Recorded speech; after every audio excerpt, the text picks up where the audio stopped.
Olá, eu sou a professora Mônica e na aula de ciências de hoje nós vamos falar sobre o primeiro modelo atômico e a natureza elétrica da matéria. Nós vamos dar continuidade à história da química que nós começamos na aula passada. Então, aqui nós vamos falar sobre a teoria atômica de Dalton. Então, o inglês John Dalton, de 1766 a 1844, a partir de trabalhos com base em fatos e evidências experimentais, ele retomou a ideia do filósofo grego Demócrito, que no século V a.C. defendeu a ideia de que a matéria era composta por pequenas partículas, os átomos. Esse modelo ele foi baseado apenas na intuição e na lógica. Então, em 1808, o Dalton propôs uma teoria atômica para explicar a composição das substâncias. Essa teoria possibilitaria posteriormente a criação do primeiro modelo atômico. Então, aqui nós temos o modelo atômico de Dalton, elaborado em 1803. Então, para Dalton, os átomos eles eram indivisíveis, esféricos, maciços, impenetráveis e indestrutíveis. Esse modelo ficou conhecido como bola de bilhar. Um conjunto de átomos que apresentam massa e tamanho iguais e mesmas propriedades, ele constitui um elemento químico. Os elementos químicos diferentes, eles apresentam átomos com massas, tamanhos e propriedades diferentes. Veja aqui na imagem ao lado, nós temos vários átomos, oxigênio, hidrogênio, nitrogênio e carbono. Cada um representado com uma cor diferente e também com tamanhos diferentes, o que significa que são elementos com propriedades diferentes. Já aqui nessa fórmula, nós temos a reação química da água, onde nós temos os átomos de hidrogênio mais os átomos de oxigênio que formam a molécula de água. Então, essa combinação de átomos e elementos diferentes em uma proporção em números inteiros origina substâncias diferentes, que é como nós tivemos aqui a molécula de água. Em uma reação química, os átomos não são criados e nem destruídos, eles são simplesmente rearranjados, originando novas substâncias. Então, como nós podemos ver aqui na reação química, o que comprova a lei da conservação das massas, A quantidade de átomos dos reagentes é igual ao do produto final e também teríamos em massa as mesmas quantidades, que é a lei de Lavoisier que nós falamos em uma aula anterior, a lei da conservação das massas. Para melhor representar a sua teoria atômica, Dalton substituiu os antigos símbolos químicos da alquimia por novos e criou símbolos para outros elementos que não eram conhecidos pelos alquimistas. Para Dalton, os átomos eram esféricos e por isso ele propôs que uma série de círculos com linhas, pontos ou letras representassem os diferentes elementos químicos. Hoje sabemos que alguns dos elementos químicos representados por Dalton são, na realidade, compostos químicos. Então, aqui, para vocês terem uma ideia, nós temos o átomo de oxigênio, representado por uma esfera, um círculo, o carbono, o hidrogênio, o nitrogênio, o sódio, o potássio, o enxofre, a prata, o fósforo, o alumínio, a água, a amônia e o ácido carbônico. Sendo que a água, a amônia e o ácido carbônico, na verdade, são compostos químicos e não elementos químicos. Em 1808 até 1808, quando Dalton propôs a teoria atômica, eram conhecidos aproximadamente 50 elementos químicos.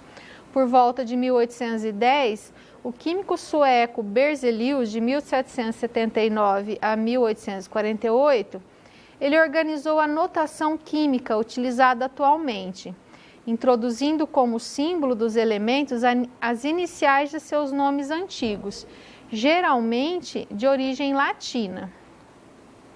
Esses símbolos eles são constituídos por uma ou duas letras, de forma que a primeira é sempre maiúscula e a segunda, quando existir, sempre será minúscula.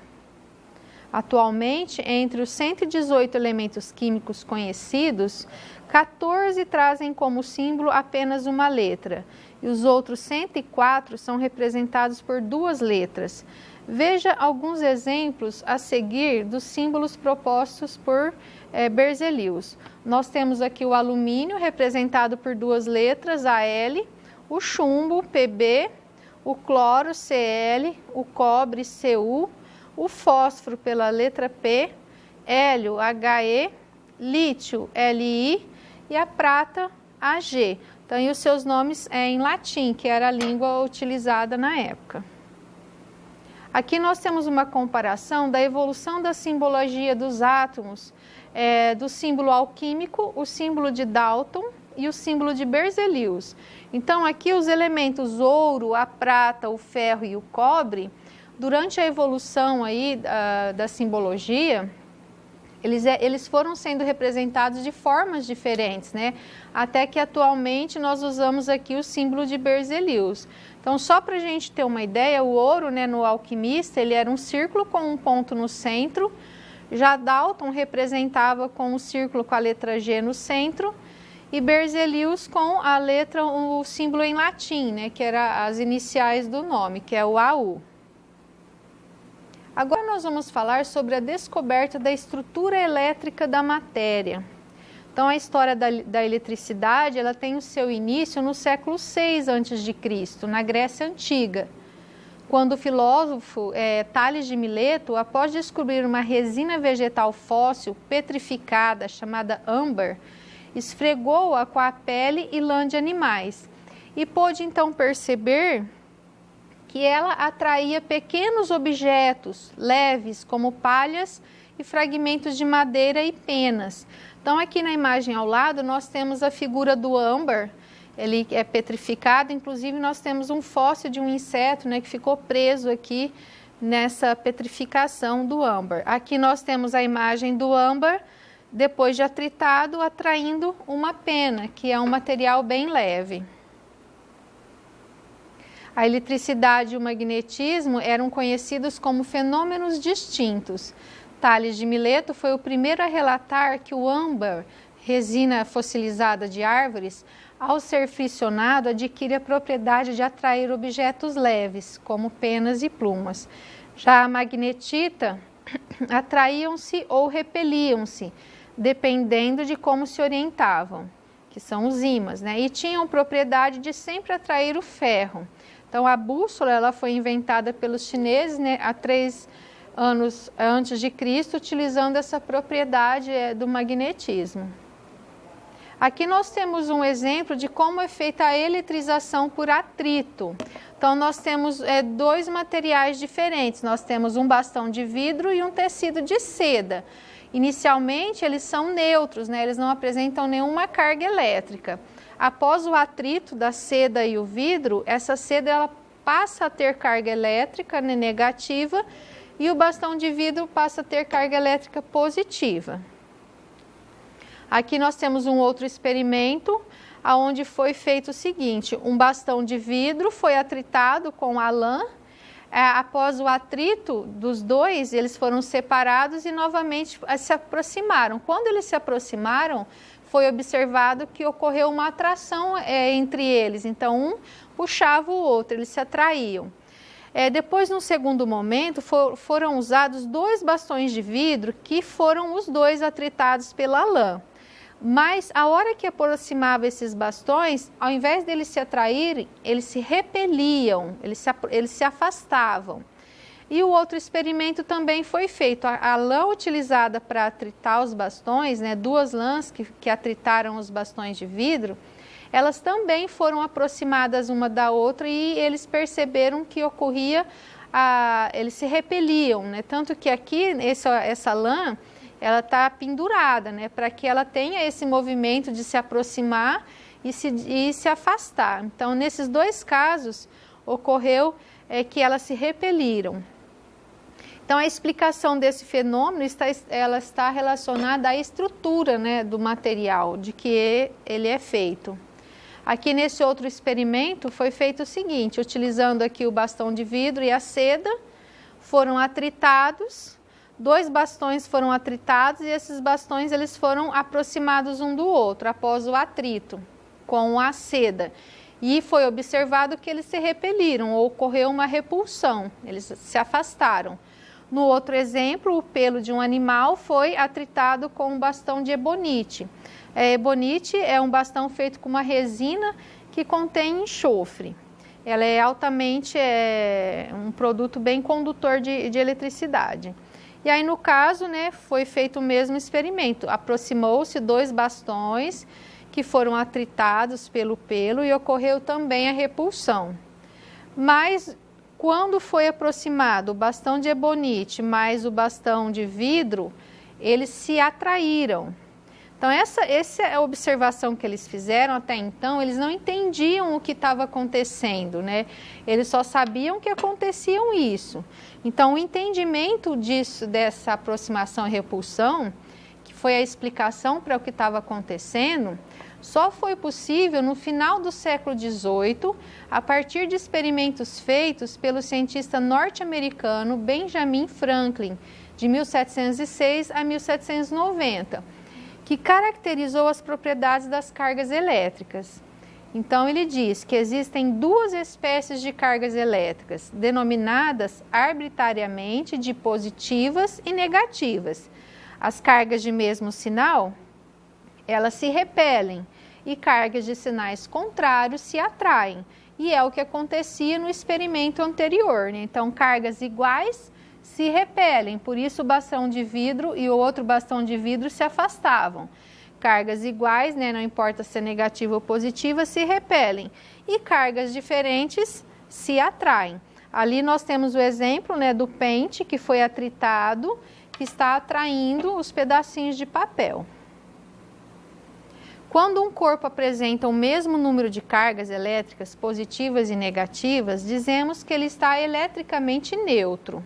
Isso antes dele ser atritado. Porém, se ele for eletrizado, ou seja, se ele ganhou ou perdeu cargas elétricas, dizemos que ele está eletricamente carregado.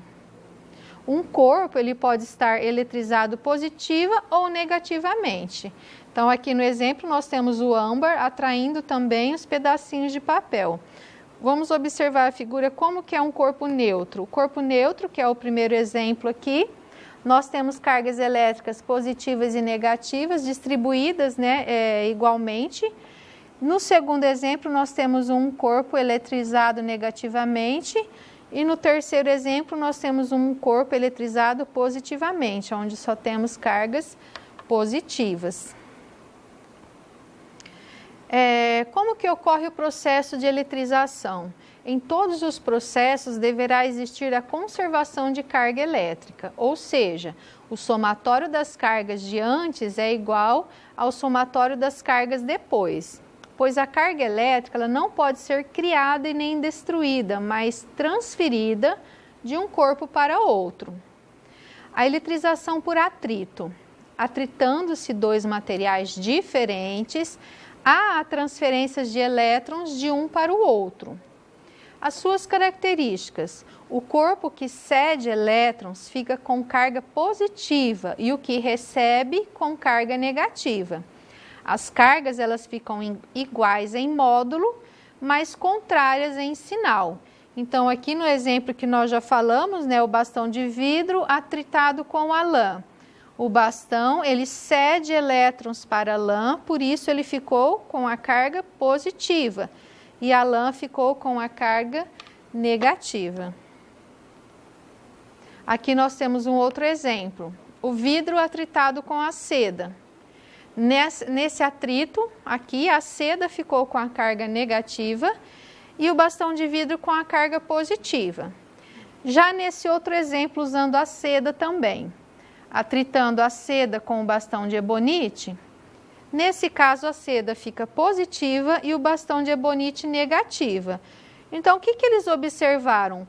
Que dependendo de com qual material o outro é atritado, as cargas elétricas podem mudar. Então, baseado nessa experiência dos materiais, eles podem ter cargas diferentes dependendo dos materiais, eles criaram uma série triboelétrica, para que eles conseguissem determinar qual seria a carga dos materiais após o atrito. Então, na série triboelétrica, ela é usada para determinar que tipo de carga, positiva ou negativa, um corpo ficará após ter passado por um processo de eletrização por atrito. Então, ela é uma lista, né, de materiais, onde encontramos esses materiais em ordem que obedece à propriedade de doar ou receber elétrons. Quando a eletrização ocorre por atrito, os corpos envolvidos estão inicialmente neutros. Porém, no final do processo, eles adquirem cargas com sinais opostos. Cada um vai ficar com uma carga. Esse aqui é um modelo de série triboelétrica. Aqui nós temos vários materiais que foram testados, né? E a maneira como a gente utiliza essa série triboelétrica é o seguinte: os materiais que ficam acima, eles vão ser sempre positivos. Os que ficam abaixo dele vão ter carga negativa, ou seja, o que está acima, ele sempre vai doar elétron para o material que estiver abaixo dele. Então, por exemplo, se eu atritar a pele humana com a pele de coelho, a pele humana vai ter carga positiva porque ela vai ceder elétrons para a pele de coelho. Mas se eu fizer o contrário, se eu atritar um níquel com uma borracha dura, a borracha dura vai ficar positiva e o níquel negativo, sempre nesse sentido, né? O de cima é positivo e o de baixo ficará com carga negativa. Então, baseado aí nessa série triboelétrica, nós podemos agora determinar quais são as cargas elétricas dos exemplos que nós usamos anteriormente. Então, aqui, ó, no atrito do âmbar com o papel, o âmbar, segundo essa série triboelétrica, ele terá carga negativa e o papel ficará com a carga positiva. Já o papel, nesse outro exemplo, também ficará com a carga positiva e o plástico do canudinho ficará com a carga negativa após eles serem atritados. Nesse outro exemplo, a gente tem a eletrização por atrito no cabelo, né? Quando a gente usa um pente de plástico no cabelo, o cabelo ele cede elétrons para o plástico, então o cabelo fica com carga positiva e o plástico do pente fica com carga elétrica negativa. Vamos fazendo agora um resumo do que é o processo de eletrização. Então, a eletrização é um processo no qual um corpo inicialmente neutro é eletrizado. Nesse processo, os elétrons eles são adicionados ou removidos de um corpo. Existem 3 processos de eletrização: o atrito, o contato e a indução. Na aula de hoje, nós falamos sobre a eletrização por atrito. E na nossa próxima aula, nós vamos falar sobre o processo de eletrização por contato e por indução.